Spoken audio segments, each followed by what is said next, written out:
అందరికీ నమస్కారం. నా పేరు ధనంజయరావు.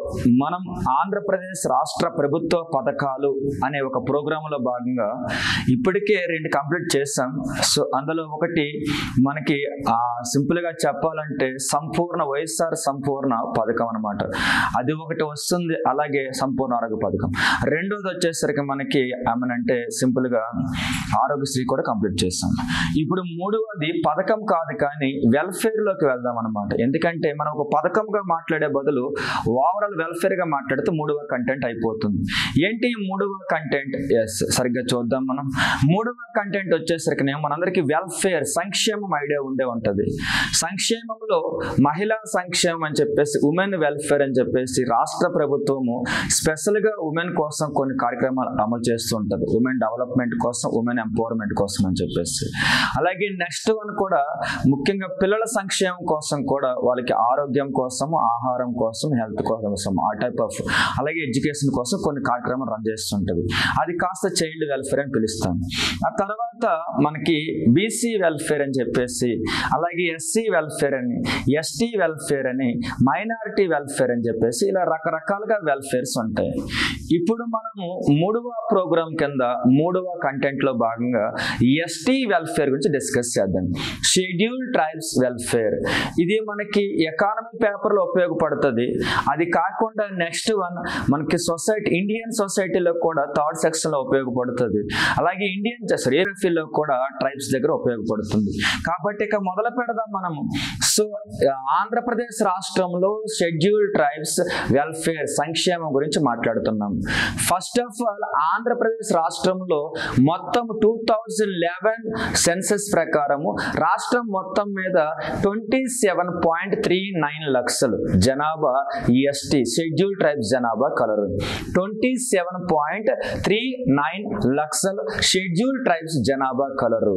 వీళ్ళు రాష్ట్రం మొత్తం మీద చూసినట్లయితే రాష్ట్రం మొత్తం మీద ఉన్నటువంటి పాపులేషన్ లో 5.53% గా వస్తున్నారు.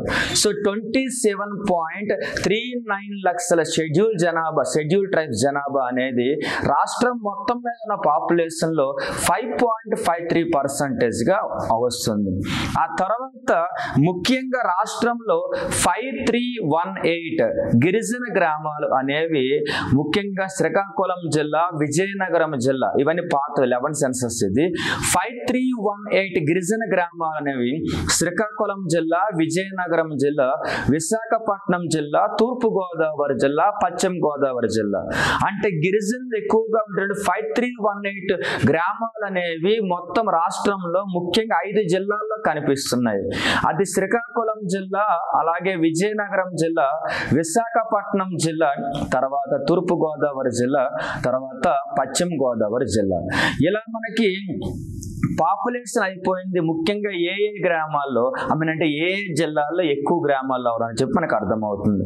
తర్వాత రాష్ట్రంలో ఉన్నటువంటి లిటరసీ రేట్లో కూడా షెడ్యూల్ ట్రైబ్స్ యొక్క లిటరసీ రేట్ చాలా తక్కువ ఉందన్నమాట. సో ఎంత ఉందంటే 48.83% ఉంది. రాష్ట్రంలో పాపులేషన్ పర్సంటేజ్ యావరేజ్గా 67-66 అలా ఉంటే అందులో కూడా బీసీ, ఎస్సీ, ఎస్టీ అన్నిటిని తీసుకున్నప్పటికీ అందరికంటే తక్కువ పర్సంటేజ్ 48.83% అనేది షెడ్యూల్ ట్రైబ్స్ యొక్క లిటరసీ రేట్. ఓకే, మొత్తం ఇందులో కూడా men literacy rate, women literacy rate తీసుకున్నట్లయితే మెన్ లిటరసీ రేట్ అనేది ఈ 48.83% లో మెన్ లిటరసీ రేట్ అనేది 58.37%. మెన్ లిటరసీ రేట్ అనేది 58.37%. అంటే ఓవరాల్ గా 48.83% లో 58.37% అనేది మెన్ లిటరసీ. అప్రాక్సిమేట్ గా ఉమెన్ లిటరసీ వచ్చేసరికినేమో 39.40 ఉమెన్ లిటరసీ. రాష్ట్రం మొత్తం మీద 34 రకాల ట్రైబల్ గ్రూప్స్ అయితే కలవు. అంటే గిరిజన జాతులు అనేవి రాష్ట్రం మొత్తం మీద 34 మెయిన్ గిరిజన జాతులు కలవు. వాటిలో సబని తీసుకుంటే చాలా వస్తాయి అన్నమాట. సో 34 అయితే ఉన్నాయి. సో ఇక్కడికి మనకి బ్యాక్గ్రౌండ్ స్టోరీ అయితే మాట్లాడుకుంటూ వస్తున్నాం మనం. ఇందులో కూడా రాష్ట్ర జనాభాలో 5.53% గిరిజన జనాభా ఉన్నారు, అంటే షెడ్యూల్ ట్రైబ్ జనాభా ఉన్నారు అని చెప్పి మాట్లాడుకున్నాం కదా. ఎస్, 5.53% లో కూడా ఎక్కువ మంది వీళ్ళు కాస్త కార్మికులుగా, అది కూడా వ్యవసాయ రంగంలో కార్మికులుగానే పనిచేస్తున్నారు.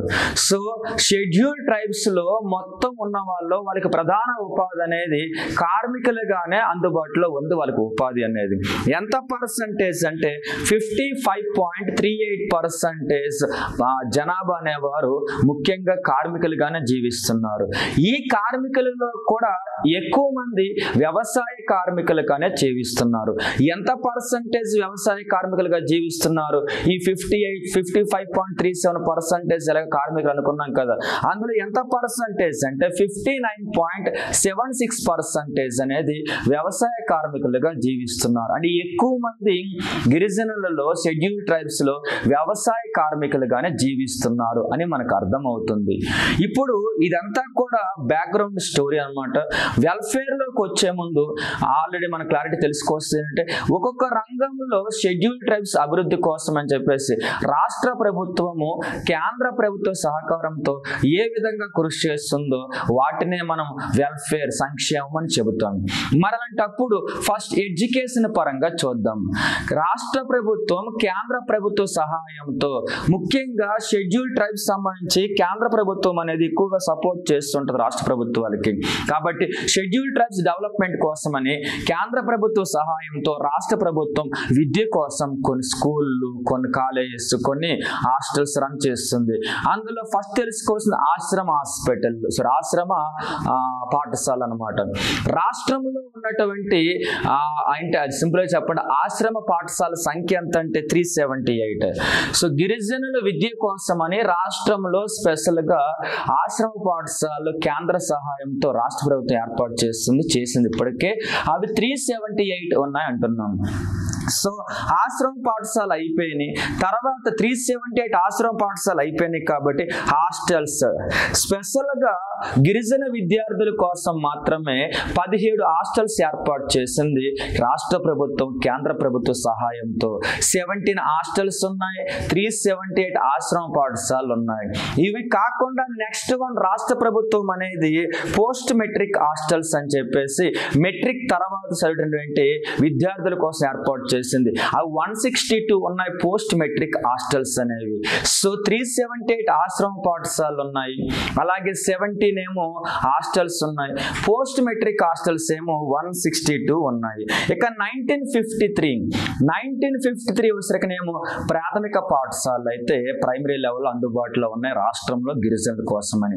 1953 ప్రాథమిక పాఠశాలలు ఉన్నాయి.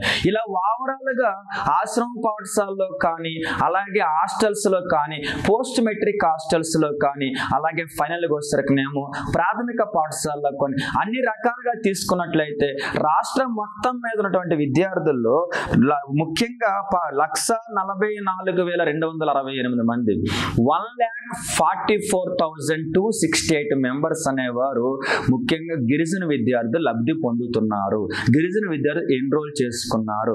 అంటే ఇప్పుడు చెప్పుకున్న ఆశ్రమ పాఠశాలలో కానీ, అలాగే నెక్స్ట్ వచ్చేసరికనేమో హాస్టల్స్ లో కానీ, పోస్ట్ మెట్రిక్ హాస్టల్స్ లో కానీ, ఆ తర్వాత చెప్పుకున్నటువంటి ఏం చెప్పుకున్నాం మనం ప్రాథమిక పాఠశాలలో కానీ ఓవరాల్ గా తీసుకుంటే మాత్రం ఎంత మంది విద్యార్థులు అంటే 1,44,268 మెంబర్స్ అనేవారు లబ్ధి పొందుతున్నారు, ఎన్రోల్ చేసుకొని లబ్ధి పొందుతున్నారు ప్రెసెంట్. సో ఇలా మొత్తానికి ఎకనామిక్ సర్వేలు ఇచ్చిన డేటా అయితే చెబుతున్నాం మనం వెల్ఫేర్ లో భాగంగా. విద్య కోసం ఇంకేమైనా తీసుకొచ్చిందా రాష్ట్ర ప్రభుత్వం? ఎస్, విద్య కోసం BAS బెస్ట్ ఎలియన్స్ స్కీమ్ పేరిట విద్యార్థుల్లో, గిరిజన విద్యార్థుల్లో బాగా తెలివైన విద్యార్థులకి రాష్ట్రంలో బాగా పేరు పొందినటువంటి ప్రైవేట్ పాఠశాలల్లో అవకాశం కల్పిస్తుంది చదువుకోవడం కోసం. అదే బెస్ట్ ఎలియన్స్ స్కీమ్, BAS స్కీమ్ అని పిలుస్తారన్నమాట. సో ఈ బెస్ట్ ఎలియన్స్ స్కీమ్ కింద గిరిజన విద్యార్థుల్లో బాగా తెలివైన వారికి రాష్ట్రంలో పేరు పొందినటువంటి ప్రైవేట్ పాఠశాలకు కూడా ప్రవేశం కల్పిస్తున్నారు. ఇదే బెస్ట్ ఎలియన్స్ స్కీమ్. ఇక్కడతో విద్యకు సంబంధించిన అంశాలు మాట్లాడుతూ వస్తున్నాం. తర్వాత గిరిజన వైద్య కళాశాల విశాఖపట్నం జిల్లాలోని పాడేరు పాడేరు. సో నేనంతా కూడా వాళ్ళు సర్వేలు ఇచ్చినటువంటి డిస్ట్రిక్ట్స్ వైజ్ మాట్లాడుతున్నాను. సో కొత్త డిస్ట్రిక్ట్స్ పాత డిస్ట్రిక్ట్స్ అని కన్ఫ్యూజ్ పడవద్దు. సో విశాఖపట్నం జిల్లాలోని పాడేరు వద్ద వైద్య కళాశాల, గిరిజన వైద్య కళాశాల ఏర్పాటు కోసమని మొత్తం మీద రాష్ట్ర ప్రభుత్వం 500 కోట్లు అయితే కేటాయించిందనమాట. సో దీన్ని వైఎస్ఆర్ గిరిజన వైద్య కళాశాలగా పేరు పెట్టారు. ఇది నిర్మాణ దశలో ఉంది. సో వైఎస్ఆర్ గిరిజన వైద్య కళాశాల ఇక్కడ విశాఖపట్నం జిల్లా పాడేరు వద్ద నిర్మిస్తున్నారు. 500 కోట్లు అయితే కేటాయించింది రాష్ట్ర ప్రభుత్వం. ఓకేనా?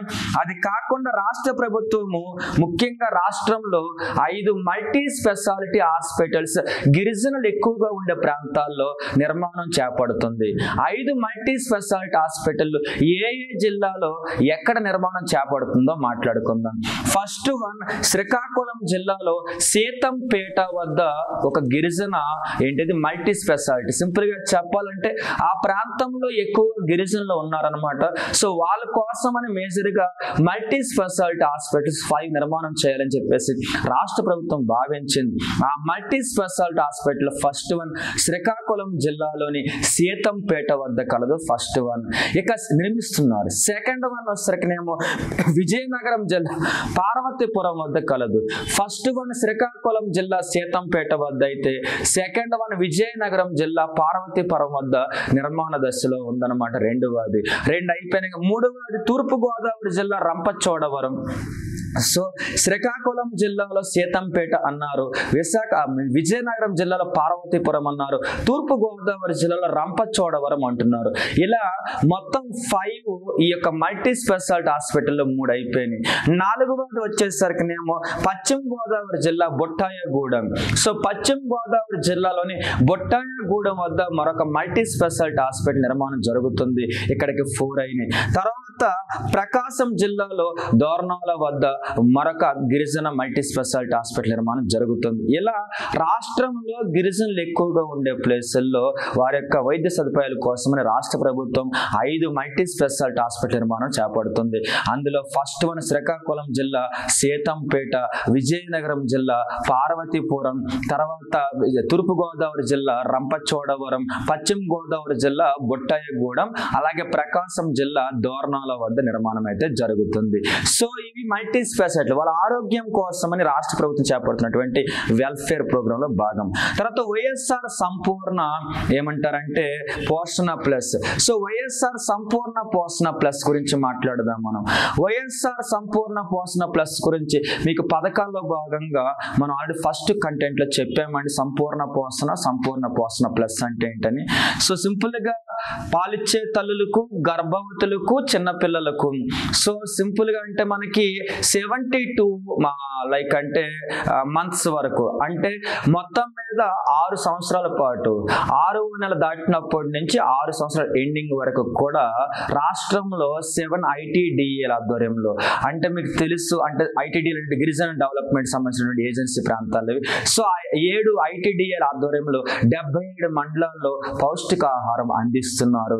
ఇదే వైఎస్ఆర్ సంపూర్ణ పోషణ ప్లస్ ప్రోగ్రామ్ అని చెప్పేసి. గిరిజనులు ఉండే ప్రాంతాల్లో 7 ITDA ప్రాంతాలలో మొత్తం మీద ఎంత 77 మండలాల్లో 3.8 lakhs మెంబర్స్ కి అయితే ఏం చేస్తున్నారు, సంపూర్ణ పోషణ ద్వారా లబ్ధి చేకూరుస్తున్నారు. అదొకటి అయింది కదా. నెక్స్ట్ వన్ జగజ్జీవన జ్యోతి పథకం. జగజ్జీవన జ్యోతి పథకం అంటే గిరిజనులు ఉన్నటువంటి కుటుంబానికి, ఒక కుటుంబానికి లేదా ఒక ఇల్లుకి వచ్చేసరికినేమో మొత్తం 200 యూనిట్లు పవర్ సప్లై చేస్తారు. దీని మీద 0 ఛార్జ్ మీద. సో జగజ్జీవన పథకం ప్రకారము ఒక కుటుంబానికి 200 యూనిట్లను ఉచితంగా ఏం చేస్తారు, పవర్ సప్లై చేస్తారు ఈ జగజ్జీవన జ్యోతి పథకం ద్వారా. ఇది కూడా వెల్ఫేర్ స్కీమ్స్ లో భాగమే. Next one Alluri Sitaramaraju museum. Visakhapatnam వద్ద 7 ఎకరాలు అయితే కేటాయించారు అల్లూరి సీతారామరాజు మ్యూజియం నిర్మాణానికి. సో అల్లూరి సీతారామరాజు మ్యూజియం నిర్మాణం అనేది అనేది విశాఖపట్నం వద్ద ఏర్పాటు జరుగుతుంది. 7 ఎకరాల లేటెస్ట్ గా కేటాయించారు. ఆ తర్వాత అదే విశాఖపట్నం వద్ద గిరిజన స్వాతంత్ర సమర యోధుల యొక్క గుర్తింపుగా మ్యూజియం నిర్మిద్దామని చెప్పేసి సో గిరిజన స్వాతంత్ర సమర యోధుల మ్యూజియం కూడా నిర్మాణం చేపట్టబోతుంది రాష్ట్ర ప్రభుత్వం అనేది. ఇది కూడా వాళ్ళ యొక్క వెల్ఫేర్ లో భాగమే.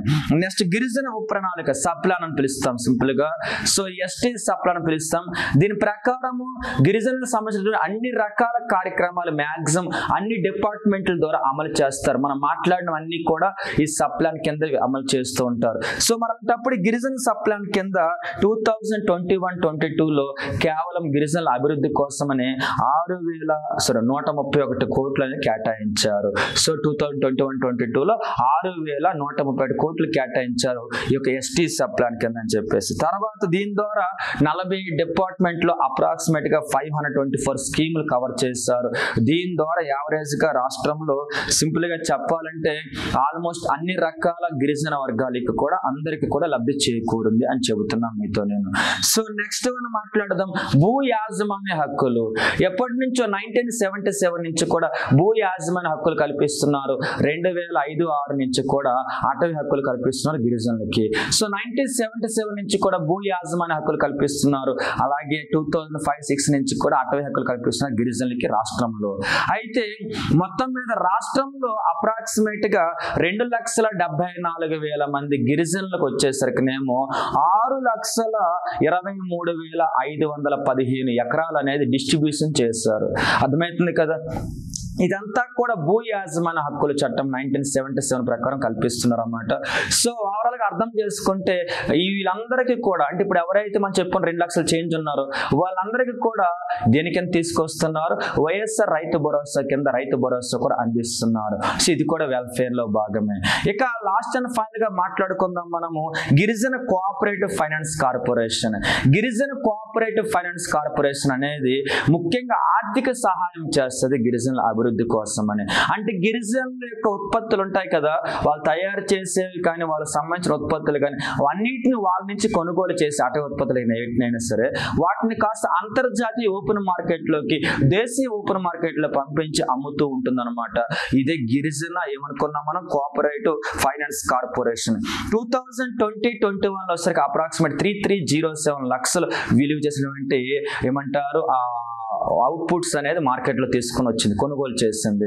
ముఖ్యంగా గిరిజన్ అనే పేరుతో ఒక బ్రాండ్ క్రియేట్ చేసి రాష్ట్ర ప్రభుత్వం అనేది గిరిజన్ అనే పేరుతో ఒక బ్రాండ్ క్రియేట్ చేసి ఏం చేస్తుంది కొన్ని కొత్త రకాల ఉత్పత్తులు కాల్చిన జీడిపప్పు లాంటివి కానీ ఈ టైప్ ఆఫ్ వస్తువులు ఉంటాయి కదా వీటన్నిటిని కూడా ఓపెన్ మార్కెట్ లో తీసుకొచ్చి గిరిజన్ నుంచి కొనుగోలు చేసి అమ్ముతుంది అనమాట. ఇలా గిరిజన అభివృద్ధి కోసం రాష్ట్ర ప్రభుత్వం అనేది ఇన్ని రకాల వెల్ఫేర్ చర్యలు అయితే చేపడుతుంది.